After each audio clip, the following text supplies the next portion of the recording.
దాడులు చేస్తా ఉన్నారు కదా. నాకు తెలంగాణలో బెదిరింపుల కంటే కూడా ఆంధ్రాలో బెదిరింపులు ఎక్కువ. నాకు తెలంగాణలో ఇంకా రానివ్వమంటారు నన్ను, ఆంధ్రాలో అయితే తల తీసేయని అంటారు కోనసీమలో కొంతమంది. నేను ఓడిపోయినప్పుడు 2019లో ఓడిపోయినప్పుడు మన తెలంగాణ నాయకులు ఒకటే చెప్పారు, అన్నా మా తెలంగాణలో ఉంటే నీకు పరిస్థితి రానిచ్చేవాళ్ళం కాదని చెప్పి. నాకు నిజంగా తెలంగాణ అద్భుతంగా ఉండాలి, యువతకు అద్భుతమైన అవకాశాలు రావాలని కోరుకుంటాను తప్ప నాకు ఇక్కడ కొత్తగా బావుకునేది లేదు, ఏమీ లేదు. బెదిరించే వాళ్ళందరికీ ఒకటే చెప్తున్నాయి, నా ఇంటి ముందు ఎందుకు పెట్టారంటే ఎవరన్నా దాడి చేయాలంటే సంతోషంగా ఇదే నా ఇంటి అడ్రస్, అది మీకు తెలియదు. నాకు అలాంటి భయాలు లేవు. నాకు బాంచన్ సారు కాల్మొక్త అనే ఉద్దేశం ఉంటే పార్టీ ఎందుకు పెడతామా? అంత భయపడేవాళ్ళంతా పార్టీ పెడతామా? మీ ఇష్టానికి మాట్లాడితే మేము భయపడాలా? ఏ రోజున ఒక్క మాట మీకు కేసీఆర్ గారి గురించి కానీ ఇన్ని సంవత్సరాల్లో 12 సంవత్సరాల్లో ఒక్క తెలంగాణ నాయకుడిని ప్రభుత్వం ఏర్పాటు చేసినప్పటి నుంచి ఈ రోజు దాకా ఒక మాటంలా. ఇంకా మా వాళ్ళు తిడతా ఉండేవాళ్ళు, నువ్వు మెత్తబడిపోయి ఏం మాట్లాడలేదని. అడగండి ఒకసారి, అందరిని పేరు పేరున ఒక్కొక్కరిని అడగండి. నీకు పౌరుషం చచ్చిపోయిందా? పౌరుషం చావలా, తెలంగాణ మీద ప్రేమ చావలా. అది తప్పుగా అర్థం చేసుకుంటారు. మీరు అర్థం చేసుకుని నేనేం మాట్లాడిన ప్రస్తుతానికి అని చెప్తా. ప్రజలు కోరుకున్నప్పుడు నేను మాట్లాడతా. నేను ఎంత కమిటెడ్గా ఉన్నాను తెలంగాణ కంటే, జనసేన మా వాళ్ళందరూ ఎదురు చూస్తున్నారు తెలంగాణలో జనసేన ఎదగాలని.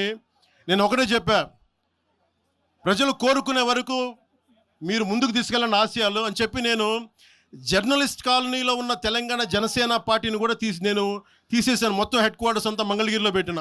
నాకు అంత కమిట్మెంట్ తెలంగాణ మీద. ఎందుకంటే నాకు రెచ్చగొట్టడం ఇష్టం లేదు, తగ్గి మాట్లాడా. మీరు ఎన్ని హింసించినా, మీరు ఎన్ని మాటలు మాట్లాడినా, ఆంధ్ర కొడకని తిట్టినా, అరే నా గుండెల్లో తెలంగాణ ఉంది, మీరు ఎన్ని తిట్టినా నేనేం పట్టించుకోను. వైసీపీ నాయకులు, క్రిమినల్ గ్యాంగ్స్ చాలాసార్లు నాకు బెదిరింపులు ఇచ్చినాయి. దానికి మించిన బెదిరింపులు నిజంగా నాకు తెలంగాణ నాయకులు. వైసీపీ గుండాలు ఇచ్చిన బెదిరింపుల కంటే కూడా, చంపేస్తామని బెదిరింపుల కంటే కూడా నాకు తెలంగాణ ఎప్పుడు ఇవ్వలా.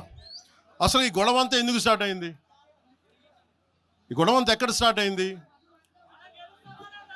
ఒక ఎనలిస్ట్, ఒక విశ్లేషించే వ్యక్తి, ఆయనంటే నాకు గౌరవం, ఆయన మీద నాకు గౌరవం ఉంది.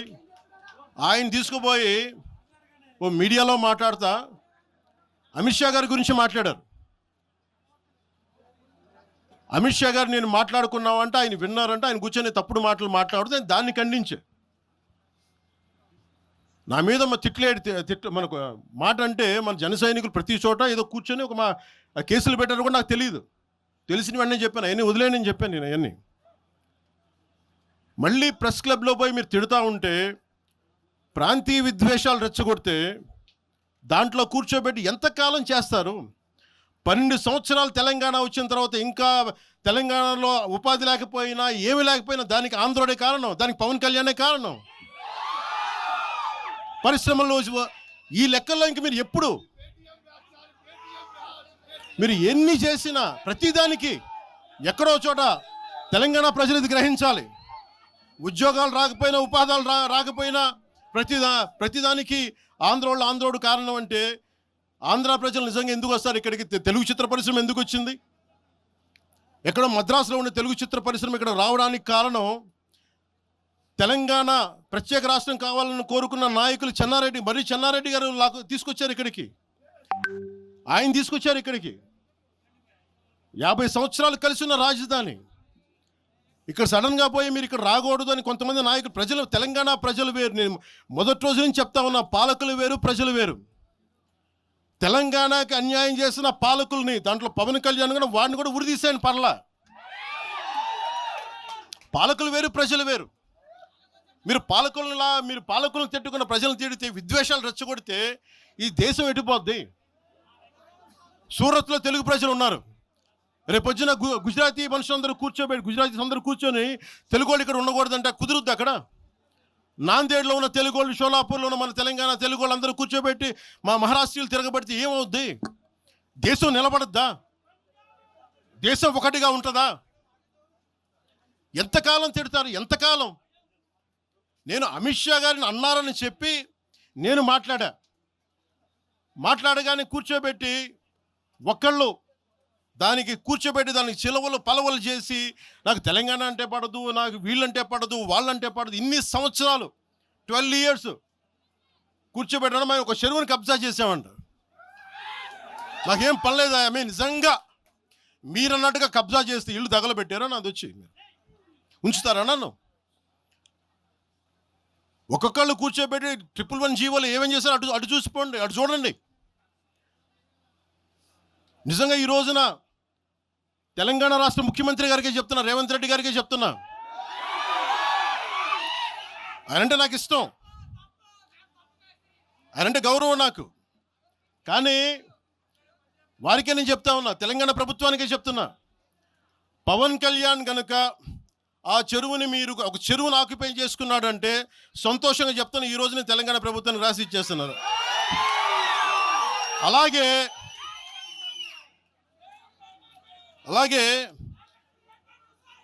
లెఫ్ట్ మేము వామపక్షవాదులు అని చెప్పి ఒక ఎనలిస్ట్ మాట్లాడతా, ఇది ఎలా ఉంటుందంటే ప్రపంచ కార్మికులారా ఏకం కండి అని చెప్పే వామపక్ష భావజాలం ఈ రోజున ప్రాంతీయతకు వచ్చింది. ఆ వామపక్ష భావజాలం చెప్పే వ్యక్తి అనలిస్ట్ ప్రకారం ప్రపంచ కార్మికులారా ఏకం కండి చెప్పే వామపక్ష భావజాలం ఈరోజు ఎక్కడికి వచ్చింది? ఆయన చెప్పిన విధానం ప్రకారం ప్రాంతీయతకు వచ్చింది. కమ్యూనిజం ఎందుకు చచ్చిపోయిందంటే ఇలాంటి వాటి వల్ల చచ్చిపోద్ది. ఈరోజు గద్దర్ గురించి మాట్లాడతారు.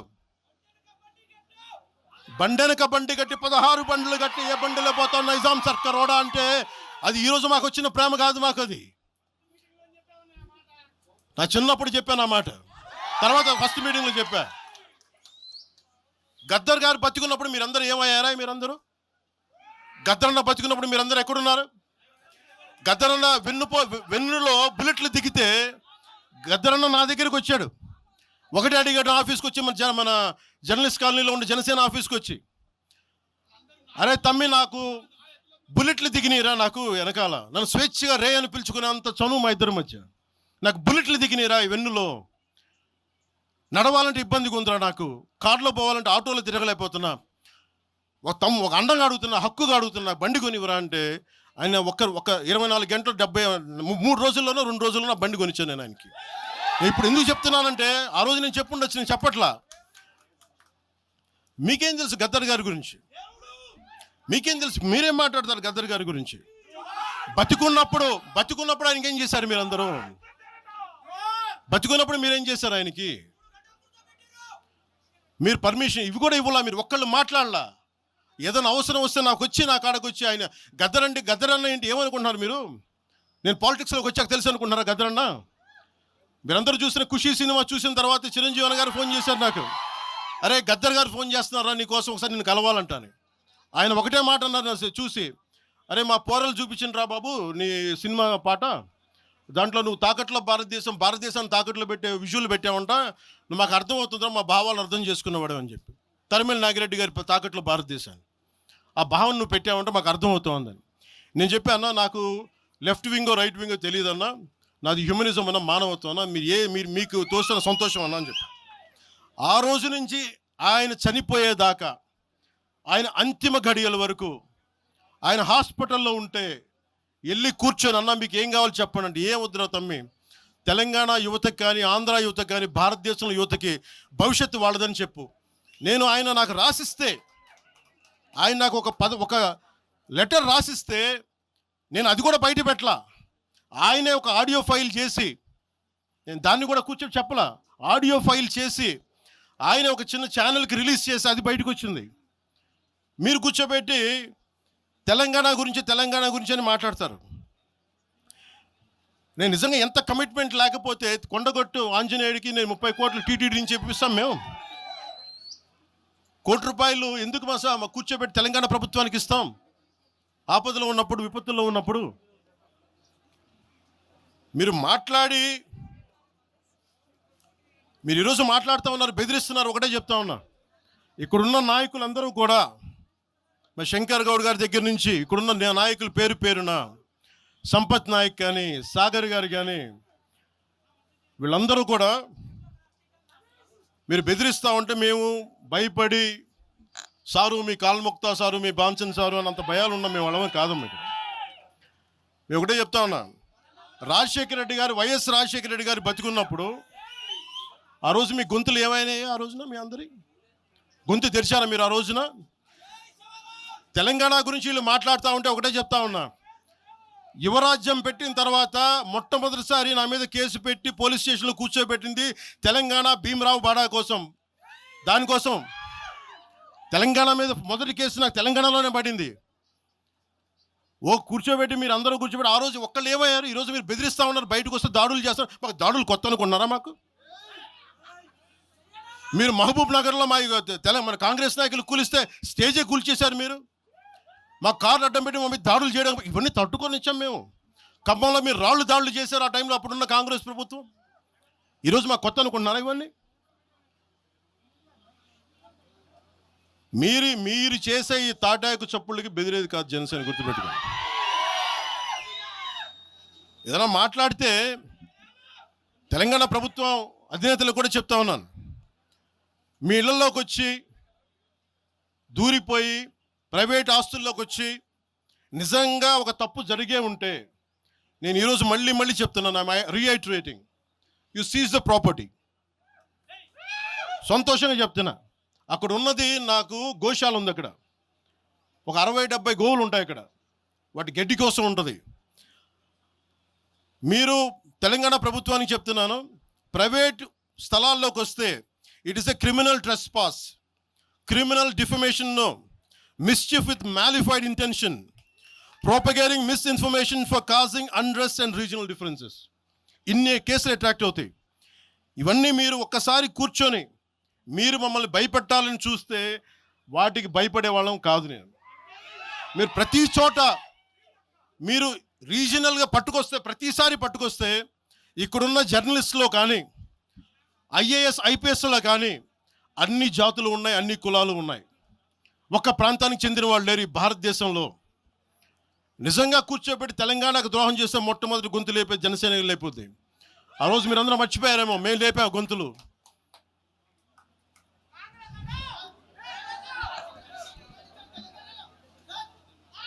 కాంగ్రెస్ హటావ్ దేశ్ బచావ్ అని అంటానికి ఈరోజు ఇందాక మీరు చెప్పినానికి చెప్తున్నా, కాంగ్రెస్ నాయకులు మాట్లాడుతున్నారు కొంతమంది, అందరం చెప్పట్లా. కొంతమంది నాయకులు కూర్చొని మాట్లాడుతూ ఉన్నారు, నువ్వు ఎలా తిరుగుతావు రోడ్ల మీద చూస్తాం, నాలుకలకు వస్తాం, నాలుకలు చీరుస్తామంటే రండయ్య బాబు మీకు నాలుకలు తీసి చూపిస్తాం మీకు కోసుకొని. అలాగే మీరు ఒకప్పుడు ఇలా మాట్లాడిన నాయకులందరూ రాజశేఖర రెడ్డి గారు తెలంగాణకి విభజనకి నేను వ్యతిరేకం నేను అన్న చెప్పిన వ్యక్తికి పక్కన ఉన్న కొమ్ము కాసిన వాళ్ళు వీళ్ళందరూ మాట్లాడతారు. నిజంగా నాకు చివుళ్ళ మల్లికార్జున్, శ్రీశైలం చెంచు పెంటల నుంచి వచ్చిన, చెంచు గూడెల నుంచి వచ్చిన కుర్రాడు, 16-17 ఏళ్ళ కుర్రాడు, చివుళ్ళ శివ మల్లికార్జున్, వీళ్ళు వెతుక్కొని వచ్చారు నా కోసం. దేనికి? మాకు యురేనియం మైనింగ్ జరుగుతూ ఉంది అన్నా, నువ్వు వచ్చి ఏదైనా చెప్పన్నా అంటే, ఆ రోజు ఓడిపోయినాను 2019 తర్వాత 2 చోట్ల ఓడిపోయి ఉంటే నా మీద ఏ నమ్మకం పెట్టుకొచ్చాడు. ఎందుకు నేను తెలంగాణ యువతను నమ్ముతానంటే, వాళ్ళకున్న లోపల ఉన్న భావం ఎంత బలమైందంటే మొత్తం ప్రభుత్వానికి అదిపించింది ఒక్క కుర్రోడి భావం. దానికి నేను ప్లాట్ఫామ్ అయ్యాను అంతే. దానికి ప్లాట్ఫామే అయ్యా. వచ్చి కుర్రోడు రోడ్డు మీద కూర్చొని జనసేన ఆఫీస్ ముందు కూర్చుంటే వెళ్ళి మాట్లాడా, ఏం బాబు ఏం కావాలన్నా అంటే, నీకు కూర్చోబెట్టి అన్న మాకు యురేనియం మైనింగ్ జరుగుతుందన్న మా శ్రీశైలంలో చెంచుపెంటల్లో, నువ్వు మాట్లాడన్నా అంటే మొత్తం తీసుకొస్తే ఒక్క మాట మాట్లాడితే ఆ రోజున వి హనుమంతరావు గారు, ఇప్పుడు కాంగ్రెస్ నాయకులు వి హనుమంతరావు గారు, మేము కూర్చొని మాట్లాడితే అఖిలపక్షం ఆ రోజు పిలిచాం. ఏ బలం ఉందని జనసేనకి ఆ రోజున ఓట్లు వస్తాయన్నా మేము చేసింది తెలంగాణ మీద ప్రేమ, తెలంగాణ మీద ఇష్టం, తెలంగాణ మీద మమకారం.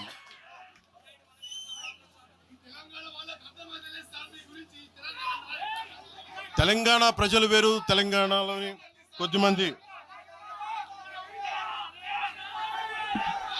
నేను